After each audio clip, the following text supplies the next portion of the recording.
자, 이번엔 홍성걸 교수님 차례죠. 자, 홍성걸 교수님께서 이재명 시장의 파퓰리즘을 소재로 1대1 토론을 벌이도록 하겠습니다. 네, 뭐 시장님 좀 힘드시죠? 계속 질문 받고 좀 네. 아마 그러실 텐데 가벼운 이 워밍업 질문부터 좀. 네. 시장님 개인 스토리 봤습니다. 뭐 어려운 시절. 저 오리엔트식의 그 중학교 제가 입학할 때 73년도에 처음으로 선물 받아서 아주 기분 좋았던 기억이 납니다. 그런데 말이죠. 시장님처럼 그렇게 어려운 분들이 이렇게 이제 그 노력을 해서 시장이 되고 또 대선까지 출마할 수 있다. 이런 정도 나라라면 꽤 공정하고 살만한 나라 아닐까요? 네. 그러나 이걸로는 부족하지요. 네. 부족해서 지금 네, 하신다. 그렇습니다. 그런데 그냥 부족한 것보다도 지금까지 말씀하신 걸 보면 세상에 그 이 보수 세력, 소위 보수로 우리 저 시장님 말씀을 빌린다면 참칭하는 세력들이 되게 전부 다 불평등하고 불공정하고 해서 이걸 다 지금 싸워서 이겨야 된다. 네. 그 굉장히 계급 갈등과 적으로 돌리고 계신단 말이에요. 그건 어떻게 보십니까? 촛불을 들고도 싸웁니다. 네. 기득권자들이 부당한 구조를 통해서 이익을 얻는 비정상 시스템. 뭐 대표적으로 예를 들면 이번에 박근혜 게이트라고 불리는 그런 시스템들도 그들이 스스로 반성해서 고쳐지지는 않습니다. 가만두면 계속 더 나빠지겠죠. 그래서 우리 국민들이 1,000만이 넘게 길거리에 나와서 촛불을 들고 점잖게 싸웠지 않습니까? 그러나 본질은 싸운 것이죠. 항의하고 고치기 위해서 노력하는 것. 그런 끊임없는 싸움들이 있었기 때문에 우리가 민주주의라고 하는 것이 그래도 자리 잡게 됐다는 겁니다. 알겠습니다. 저도 싸웠습니다. 그런 의미에서 본다면. 그런데 저는 그렇다고 해서 그것이 일반적이라고 보지는 않습니다. 대단히 예외적인 현상이었지 일반적이라고 보지 않습니다. 본격적인 질문 좀 들어가겠습니다. 시장님 보통 아마 포퓰리즘 이 대중영합주의라고 비판 많이 받으실 겁니다. 그런데 그 중에 이제 하나가 뭐 나중에 우리 얘기하겠습니다만 기본소득제 문제인데 이 재원동원의 방법으로서 제시하신 게 국토보유세라고 하는 것을 주장을 하셨습니다. 그 간단하게 좀 설명을 한번 해주실까요? 예. 제가 그래서 미리 설명을 좀 쉽게 하기 위해서 준비를 해왔습니다. 네, 여기 보여드리겠습니다. 이게 지금 보이실까 모르겠는데 저는 기본소득을 지금 재원을 마련할 때 두 가지 방법을 가지고 있습니다. 첫째는 증세 없이 일단 현재 있는 국가 예산을 조정해서 하는 방법. 저희는 한 43조 원 정도를 내년부터 시작하겠지만 그중에 28조 원 정도는 내년부터 당장 현재 있는 예산을 조정해서 충분히 마련할 수가 있습니다. 첫째로 매년 국가 예산이 16조 원에서 18조 원씩 늘어납니다. 거기 좀 더하기 위해서 올해 예산 400조 원 중에서 한 3% 정도면 28조 원을 마련할 수 있죠. 그래서 이걸로 일단 2,800만 명의 국민에게 뭐 아동수당, 또 청년수당, 뭐 학생수당, 또 노인수당, 장애인수당, 또 이런 농어촌, 농어민수당을 지급할 겁니다. 두 번째로 저희는 법령을 개정해야 되는 것들을 하나 준비하는 것이 바로 국토보유세인데 제가 국토보유세만 하자는 건 아닙니다. 알겠습니다. 그래서 국토보유세가 아마 이제 제가 내용을 간단히 좀 말씀드리면 이제 모든 토지 가지고 있는 사람들 다 내자 그런 말씀이잖아요. 그렇죠? 그렇습니다. 그런데 그러면 그 토지 가지고 있는 분들 중에는 농민도 있고 지자체도 있고 하여간 지금 우리 사회에 도움을 필요로 하는 사람들이 상당한 토지를 가지고 있습니다. 그렇죠? 네, 그렇습니다. 다 내야 됩니까? 네. 예. 이 국토보유세의 취지는 국토보유세로 내는 돈은 딴 용도로 쓰지 않고 모든 국민에게 공평하게 기본소득을 지급합니다. 그런데 전 국민 중에서 95%는 자기가 아예 내지 않거나 땅이 없으니까요. 또는 내더라도 낸 돈보다는 훨씬 많이 받게 됩니다. 1년에 30만 원 정도의 토지에 대한 세금을 내는 사람 거의 없습니다.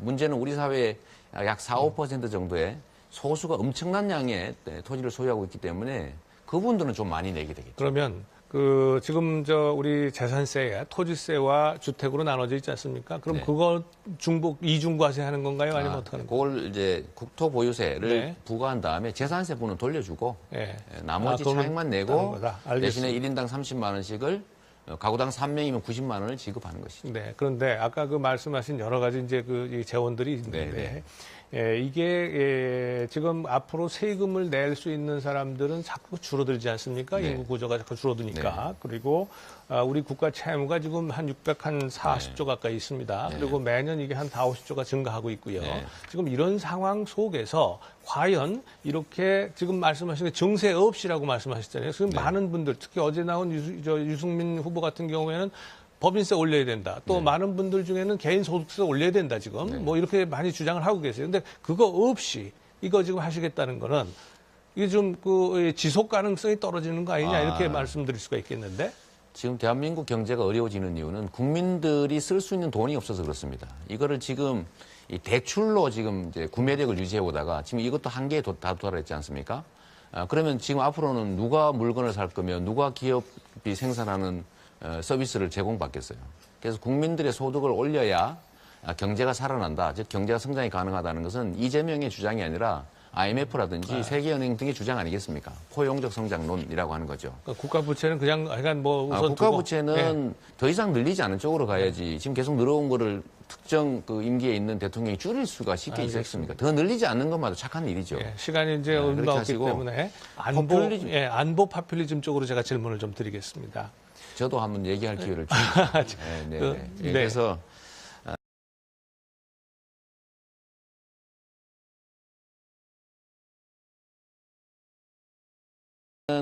모든 토지를 소유한 사람들이 내지만 95% 이상의 국민들은 내는 것보다 더 많이 받기 때문에 실제로 이게 우리나라의 엄청난 자산 불균형을 교정하는 효과가 있습니다. 제가 하나 잠깐만 보여드리도록 하겠습니다. 이게 지금 우리나라 상황이 얼마나 심각한지를 다들 잘 모르시는데 이걸 잠깐 보시면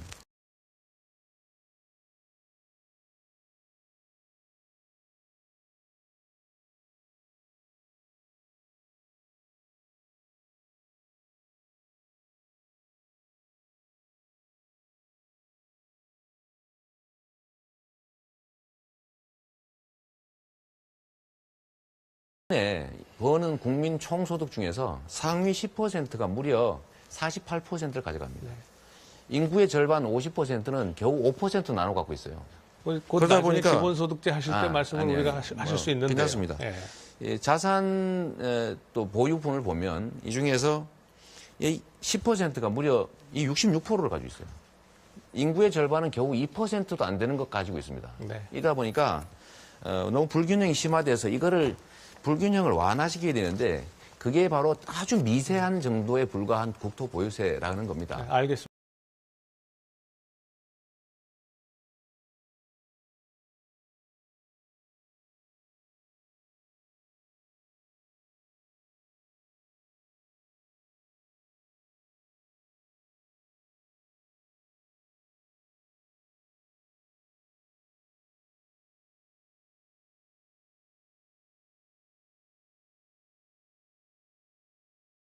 자, 홍성걸 교수님 수고하셨고요. 네. 자, 이 기본소득 문제 그리고 국토보유세 문제는 공약 검증을 할 때 또 계속 할 수가 있을 것 같습니다. 자, 침체를 극복하는 방법으로 대공황 때 썼던 방법이 있습니다.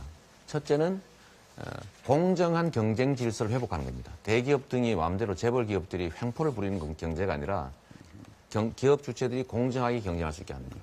두 번째는 노동자들의 몫을 늘리는 것. 그래서 중산층을 만들어내는 것. 세 번째는 과도한 초과 이익을 얻는 대기업들로 하여금 증세를 해서 이걸로 복지를 확대함으로써 국민들의 구매력을 늘려서 경기 순환을 정상화시키는 것인데 이게 바로 루즈벨트의 뉴딜 정책이죠. 이게 미국의 50년 호황을 만들어 왔습니다.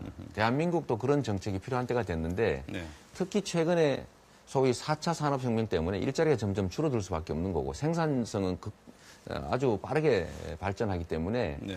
우리 구성원들의 최소한의 삶을 국가가 책임져야 된다라고 해서 기본소득 논의가 시작되고 있어서 우리 사회에도 부분적으로 아주 초보적으로 좀 도입하자라는 것입니다. 네. 자, 연간 100만 원 정도를 지원하는 거기 때문에 이 100만 원 받고 일하지 않을 거다 이런 걱정하는 것은 그야말로 기우입니다. 그건 사실이 아니고요. 일하는 의욕을 줄일 거라는 걱정을 할 게 아니라 오히려 일하는 의욕을 더 불러일으킬 가능성도 있습니다. 소위 지금의 복지 정책은 일정한 소득 이하만 대상이 되기 때문에 일해서 돈을 벌으면 지원이 중단됩니다. 그래서 일을 하지 않습니다. 근데 이거는 기본소득이기 때문에 수입과 관계없이 지불하지 않습니까? 그러면 좀 임금이 적은 일자리라도 자기의 예를 들면 자아 실현에 도움이 되는 일자리에 취업할 수도 있죠. 그리고 제가 아까 포퓰리즘 얘기 자꾸 하시는데 정부가 국민이 내는 예산, 세금을 가지고 국방, 외교, 안보, 그다음에 내부 질서 유지와 같은 필요한 영역에 최소한으로 먼저 쓰고 비용을 최대한 아껴서 국민들의 삶, 즉 국민, 여성, 노인, 청소년, 장애인 등에게 복지 지출을 늘려라라고 하는 것은 이재명이가 하는 일이 아니라 헌법 34조에 명시적으로 정해놓은 겁니다. 이거는 국가의 의무, 국민의 권리를 제가 충실하게 이행한 거니까 충분히 답변이 이거를 되신, 이게 마치 이 불효자들이 효자 보고 너 왜 부모한테 잘하느냐, 너 잘 보이려 그러지 이렇게 하는 거하고 비슷하다. 자, 홍성걸 교수님. 시장님, 이 기본소득제가 사실은 그 진보 좌파의 정책 의제가 아니고 우파의 정책 의제라는 거 아시죠? 보수파의. 네. 이 사실은 선진국에서 복지제도가 많고 하다 보니까 비용이 굉장히 많이 들어요. 그래서 그렇습니다. 국민들을 좀 이해시키기 위해서 그러는데 기본소득제를 도입을 해가지고 현금을 나눠줌으로써 나머지를 전부 통폐합해가지고 없애는 거 아닙니까? 그런 개념에서 출발한 거예요. 그래서 우리가 기본소득세를 고민한다는 건 저는 굉장히 좋은 생각이라고 봅니다. 그런데 말씀하신 것처럼 1년에 100만 원 돈이에요. 그리고 2,800만 원에 800만 명이 넘는 사람들한테 나눠주는 겁니다. 자, 이걸 했을 때 송파 세모녀 사건이라든가 혹은 우리 저 사회 그 복지 사각지대에 있는 분들, 이분들한테 우리가 따스한 온기를 보내드릴 수 있을까요? 송파 세모녀는 이 정책이 시행되면 연 300만 원을 받게 됩니다. 월 25만 원씩 받게 되죠. 3명이니까. 그렇죠? 그렇죠. 적은 돈이 아니죠. 두 번째는 연 300만 원이요? 3명이니까. 예, 그렇죠.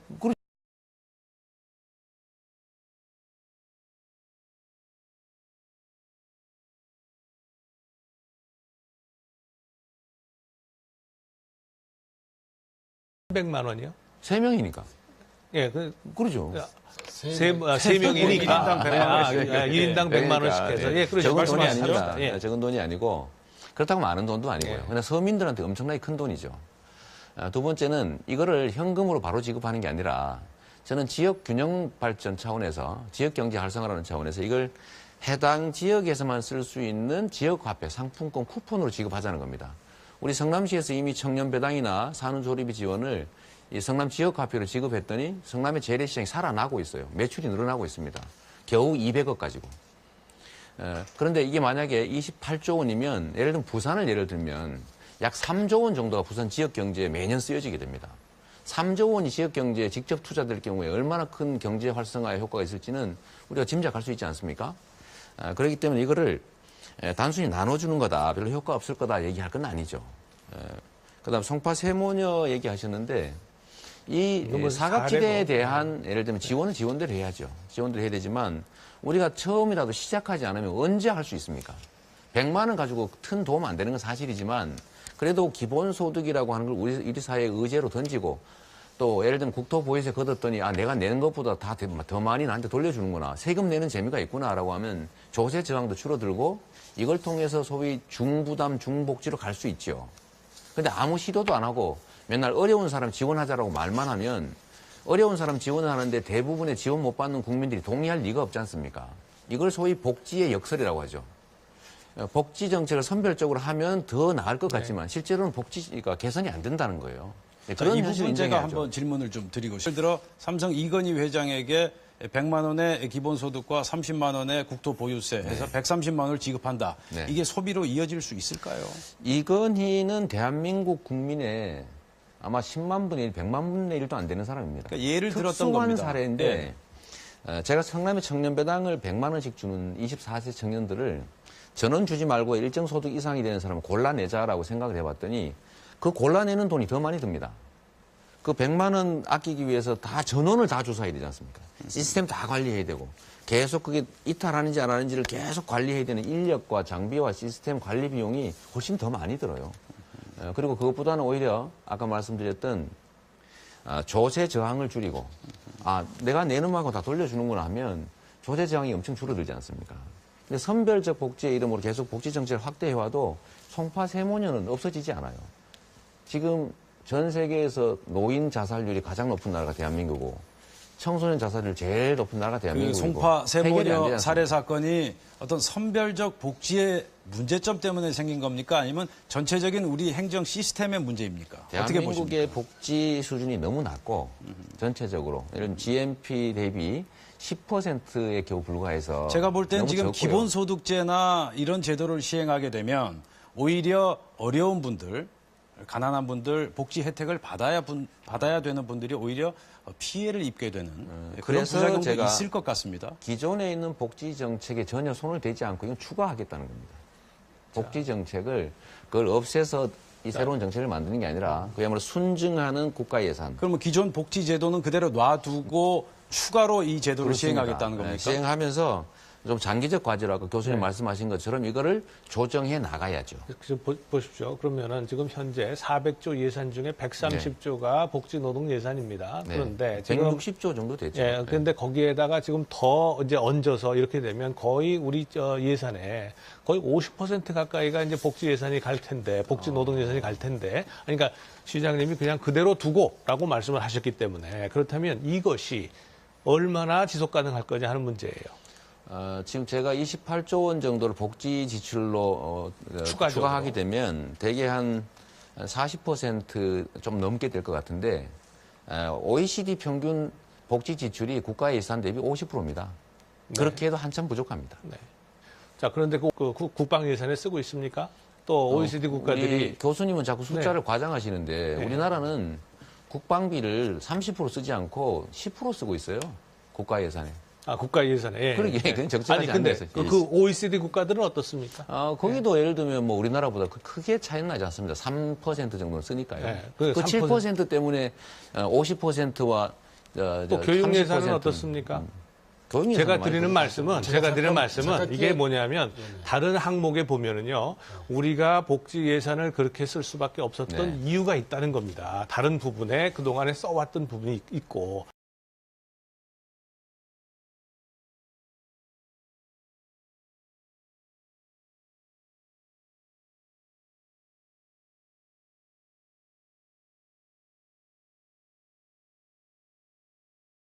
좋은데 문제는 지금 세금을 낼 사람들이 인구가 계속 줄어들어요. 저는 계속 걱정스러운 것이 아마 시장님이 당선이 되신다면 임기 내에는 어떻게 할 수 있을지 모르겠어요. 그러면 5년 후에 이미 국민들한테 전부 권리로 받아들여졌어요. 거의 40%가 혹은 그보다 더 많은 것이 시간이 가면 더 많아지겠죠. 이 복지 예산 들어가게 되면 교수님 어떻게 되겠습니까? 지금 우리나라의 제일 심각한 문제가 출산율 저하인데 이 출산율이 떨어지는 제일 큰 이유는 보육, 교육 비용이 워낙 많이 들고 취업이 안 되기 때문에 그렇습니다. 보육, 교육을 개인들한테 맡길 게 아니라 국가의 책임을 늘려야 되고 제가 이 기본소득을 지급하는 내역을 자세히 보시면 0세부터 29세까지입니다. 65세 이상 노인. 이 취약계층들에 대한 지원을 좀 늘려야 특히 교육, 보육, 이런 비용들을 늘려줘야 국민들이 부담을 줄여서 애를 낳을 거 아닙니까? 하다못해 아동수당, 아니면 보육수당, 또 학생수당, 청년수당 이런 걸 주면 그래도 29살까지 그래도 한 3천만 원 국가로부터 지원받는 거예요. 그래서 지원을 받아야 개인의 비용 부담이 줄어들 거 아닙니까? 그래야 애를 낳을 거고, 그래야 출산율이 올라갈 거고, 그래야 지금 교수님이 걱정하는 그 문제를 해결하지요. 지금처럼 예를 들면 정부 예산을 지출하는 방식이 주로 대기업 중심의 중소기업 쪽보다는 대기업, 노동자를 탄압해서 노동자들 임금 수준을 계속 떨어뜨리고 이런 방식으로 이 국가가 좀 발전할 수 있겠어요. 아니, 국가가 노동자를 탄압해서요. 그러면 김호기 교수께서 잠시 잠깐만 끼어이라도 좋습니다. 이게 다 끝난 건가요? 예, 1분입니다. 오늘 우리 국민 여러분께 저의 소신을 몇 가지 아주 부분적으로 말씀드렸습니다. 새로운 세상, 공정한 세상은 거대 기득권들의 횡포를 억제하는 데서부터 시작됩니다. 대한민국의 진정한 기득권자들은 재벌입니다. 이재용 삼성 부회장은 거대한 범죄 행위를 저지르고도 구속되지 않습니다. 그리고 촛불 시민들이 원하던 그야말로 과거가 청산되고 공정한 나라는 지금 좀 멀어 보입니다. 그러면 대통령을 정말로 좋은 청렴하고 강직하고 유능한 사람을 뽑아야 비로소 이 나라가 제대로 발전할 수 있습니다. 이 나라의 진정한 기득권자, 재벌로부터 자유로운 유일한 후보, 저 이재명이라고 자부합니다. 평생을 공정사회를 위해서 거대 기득권과 싸워왔습니다. 앞으로도 계속 우리 국민과 함께 싸워나갈 겁니다. 모두가 공정한 기회를 누리고 공평하게 살아갈 수 있는 공정한 나라, 저 이재명이 만들어 보겠습니다.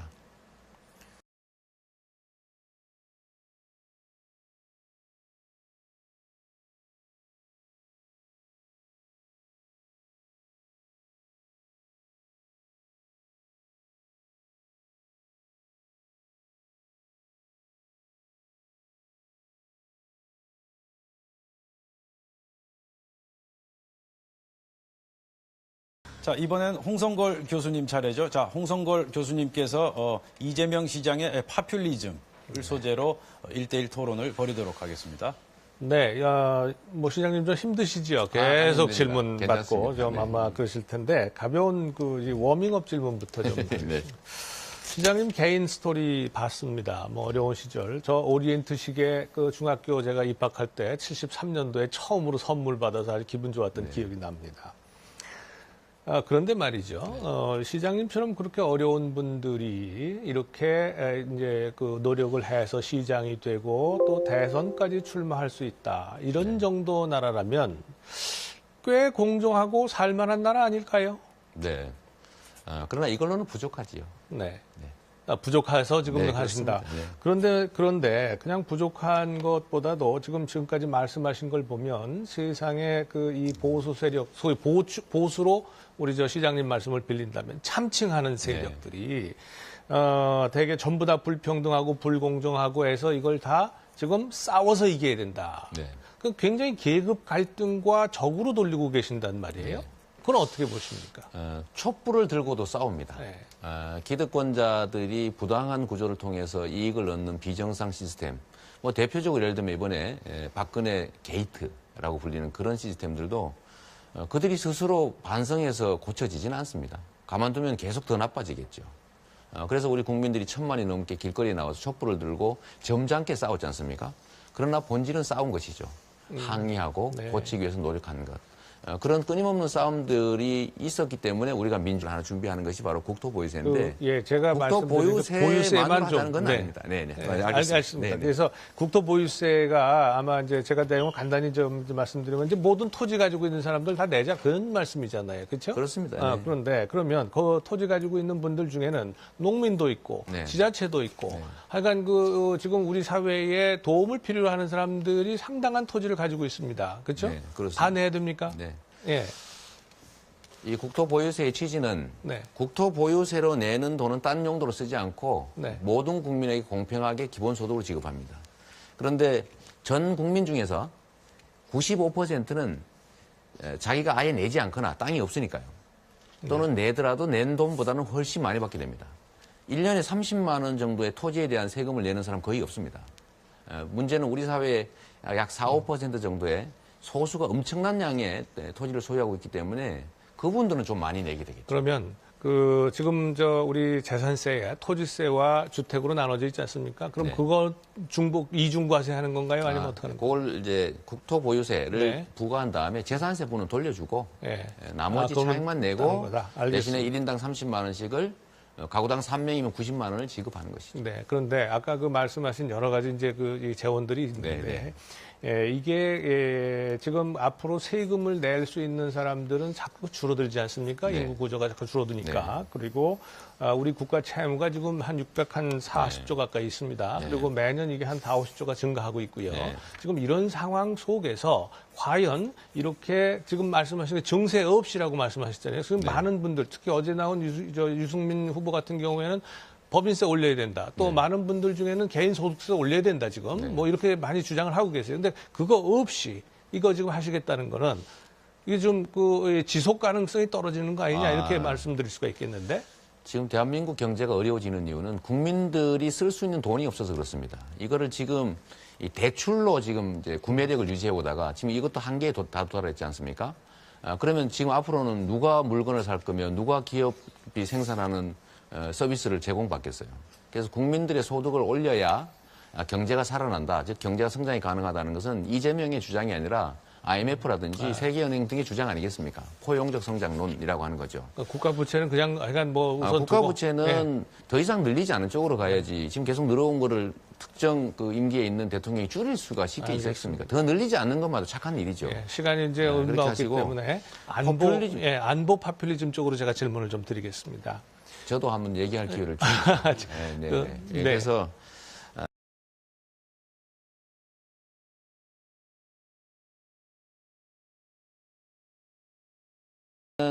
모든 토지를 소유한 사람들이 내지만 95% 이상의 국민들은 내는 것보다 더 많이 받기 때문에 실제로 이게 우리나라의 엄청난 자산 불균형을 교정하는 효과가 있습니다. 제가 하나 잠깐만 보여드리도록 하겠습니다. 이게 지금 우리나라 상황이 얼마나 심각한지를 다들 잘 모르시는데 이걸 잠깐 보시면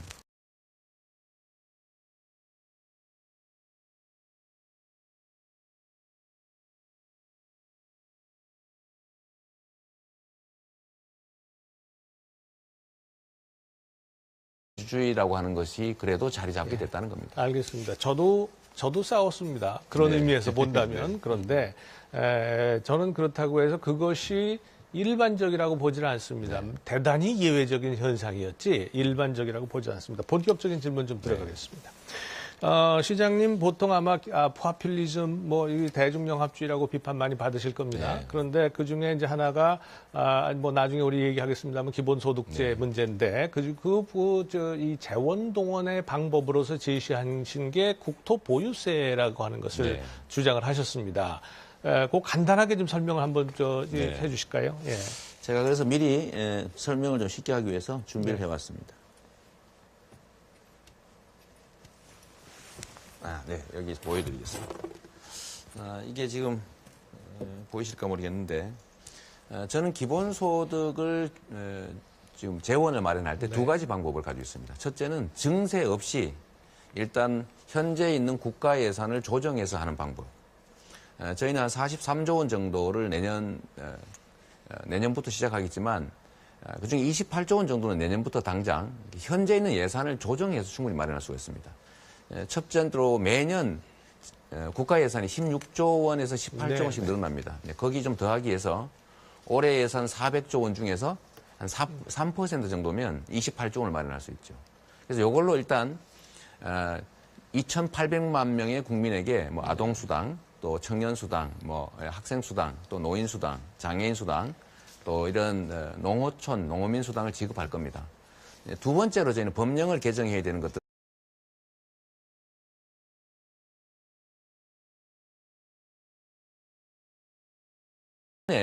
버는 국민 총소득 중에서 상위 10%가 무려 48%를 가져갑니다.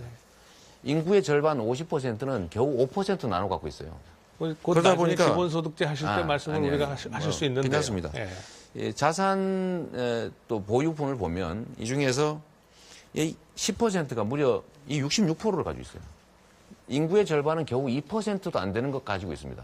이러다 보니까 너무 불균형이 심화돼서 이거를 불균형을 완화시켜야 되는데 그게 바로 아주 미세한 정도에 불과한 국토보유세라는 겁니다. 알겠습니다.